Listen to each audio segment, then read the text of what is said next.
Good morning students, welcome to the new session. I am your moral teacher. So today we will learn about moral science first chapter. What is the meaning of moral? Moral science क्या है?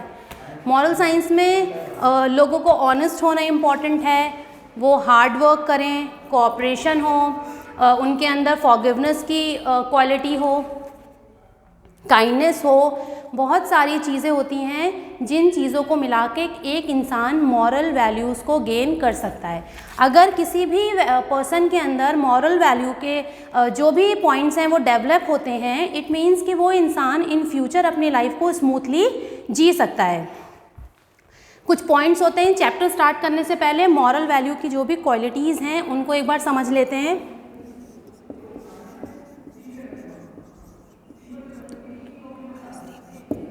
First is honesty. Honesty एक ऐसी चीज़ है जो हर इंसान के अंदर develop होना इम्पॉर्टेंट है। अगर कोई इंसान ऑनेस्ट नहीं है, इट मीन्स कि वो अपनी लाइफ को स्मूथली नहीं जी सकता है। ऑनेस्ट मतलब ईमानदारी। Honesty is the best policy. हम लोग अपनी लाइफ में बहुत सारे काम करते हैं, अगर हम ऑनेस्ट होकर काम करते हैं तो वो चीज़ें हमें ईजिली मिल जाती हैं। So first point is honesty. Second is kindness.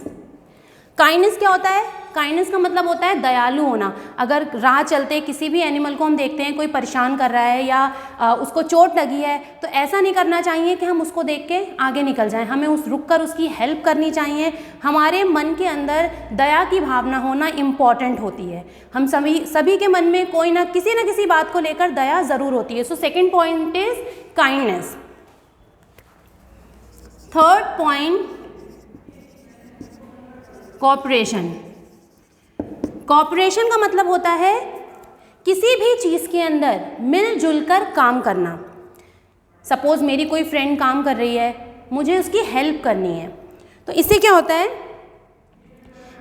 अगर मैं उसकी हेल्प करूँगी मिलकर तो उसको भी अच्छा लगेगा और मुझे भी अच्छा लगेगा कि मैंने किसी इंसान की हेल्प करी है। तो दैट मीन्स कि वो हमारा कोऑपरेशन हुआ। किसी भी काम में अपना सहयोग देना, अच्छे से मेंटली प्रिपेयर होकर कि मुझे इस इंसान की हेल्प करनी है, ये सारी चीज़ें हमारी कोऑपरेशन के अंदर आती हैं।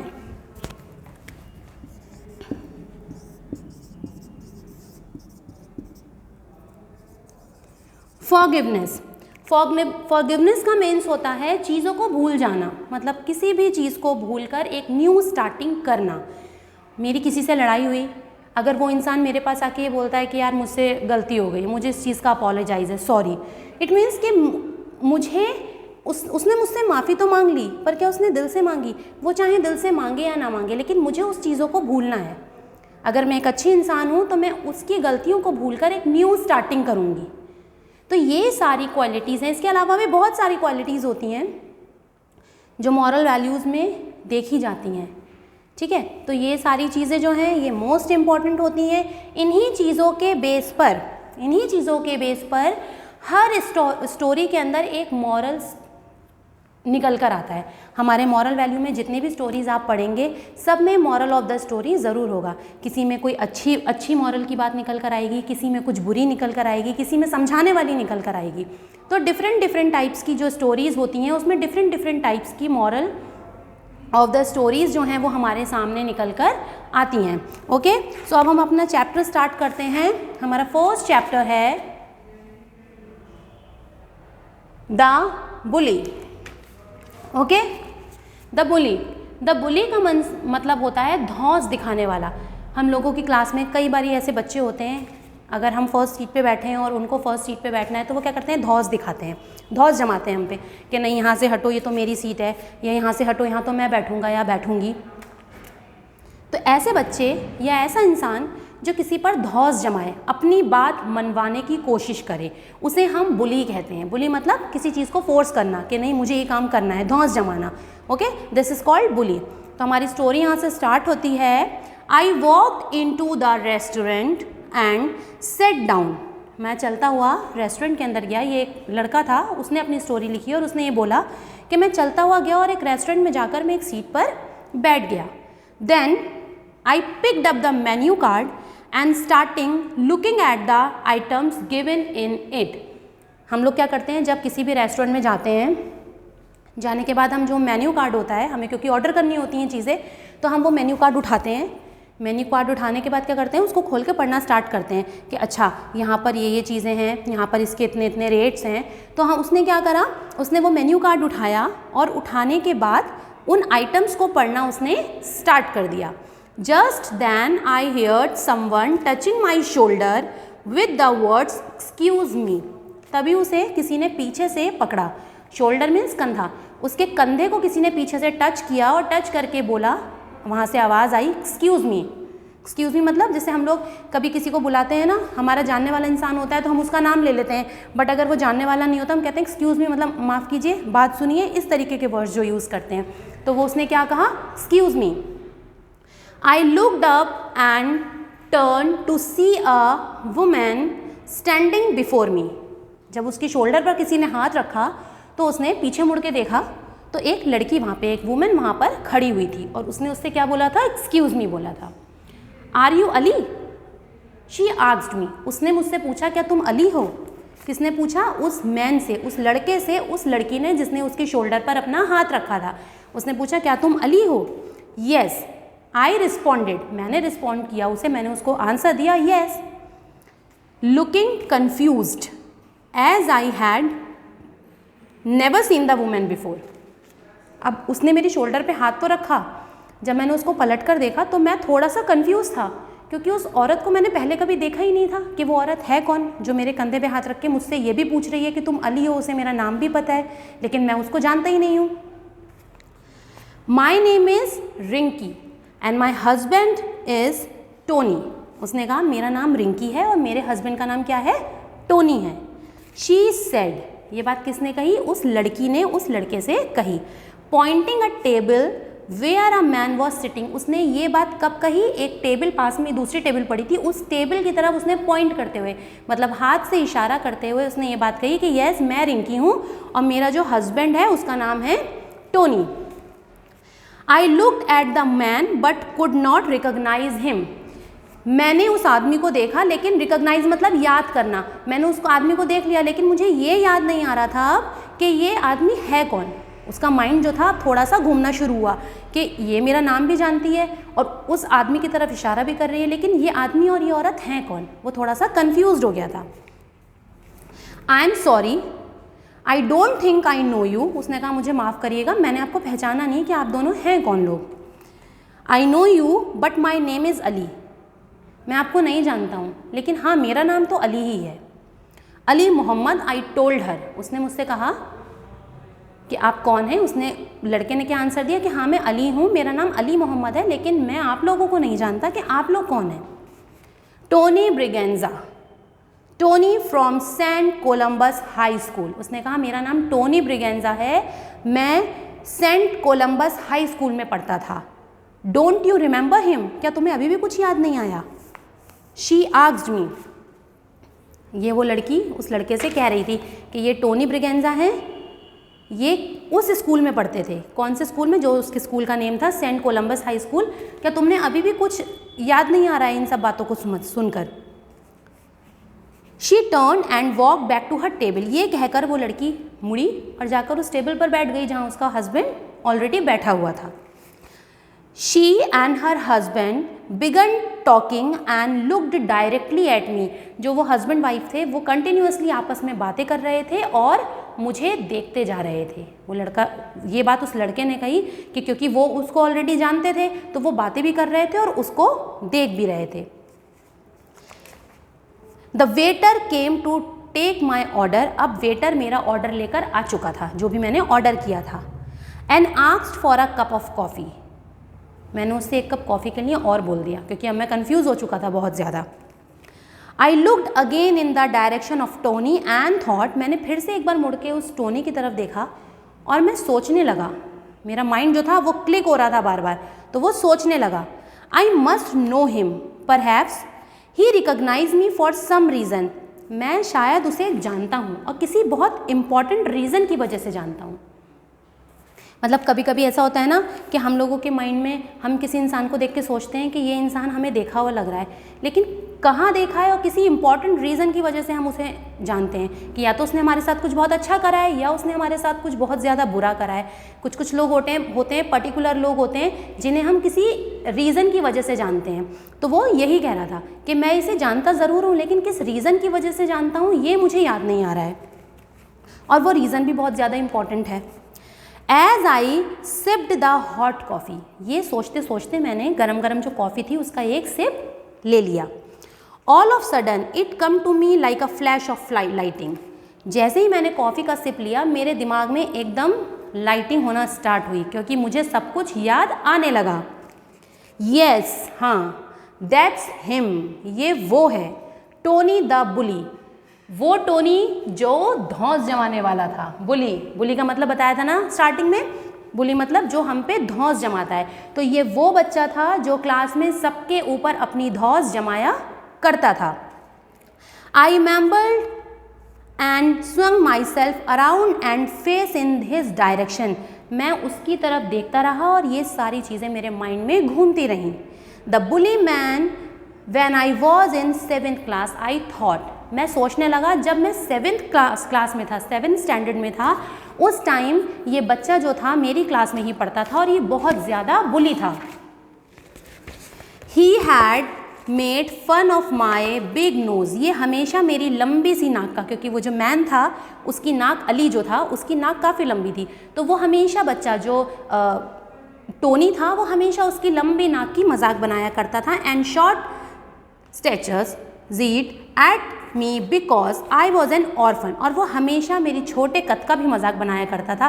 क्यों? क्योंकि मैं ऑर्फन था। ऑर्फन का मतलब होता है अनाथ। क्यों मजाक बनाया करता था? क्योंकि मैं अनाथ था।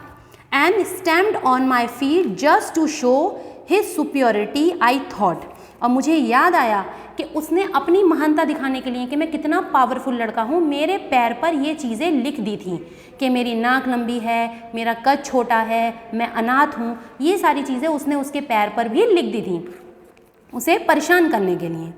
नाउ अब Tony raised his hand and waived at me, Tony ने अपना हाथ मिलाने के लिए मेरी तरफ आगे बढ़ाया, बड़े लहराते हुए उसने उसके हंसी के साथ, मतलब खुश होते हुए उसका हाथ अपने हाथ में लेने की कोशिश करी।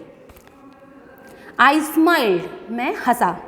Return the greetings I turn back around and began to drink my coffee, मैंने हंस के हाथ मिलाया, फिर मैं अपनी कॉफ़ी पीने लगा क्योंकि मुझे सब कुछ याद आ चुका था। I thought Tony is so thin and frill now, अब मैं ये चीज़ें देख रहा था कि टोनी जो है बहुत मोटा और अनैतिक सा हो गया है, मतलब जो वो पहले था वो अब क्यों नहीं है, क्योंकि पहले वो बहुत ही ज़्यादा क्रूअल था, बहुत ही ज़्यादा मिसबिहेव करता था, लेकिन अब उसके अंदर ये चीज़ें देखने को क्यों नहीं मिल रही हैं।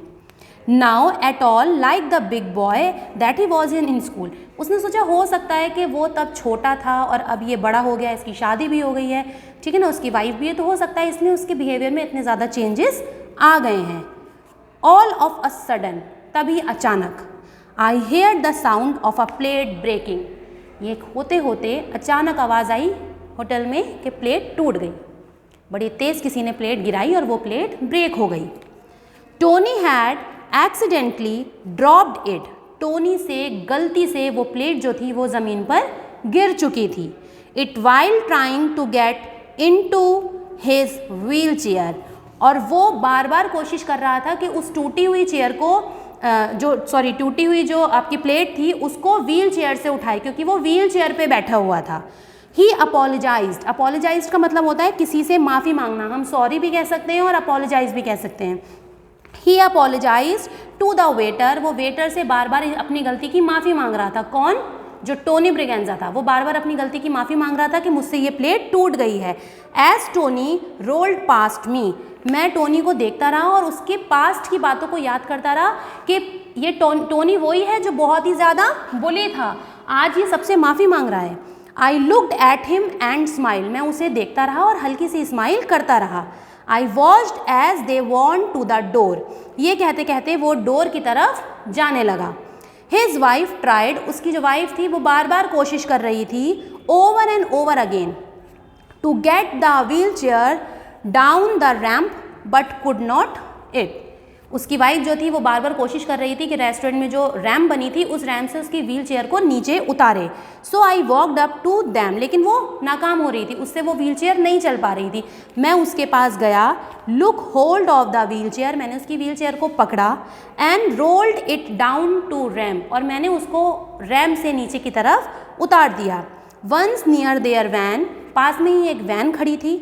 I picked him up and seated him on the seat, मैंने व्हील चेयर से टोनी को उठाया और वैन के अंदर जो सीट थी उस सीट पर उसे आराम से बैठा दिया।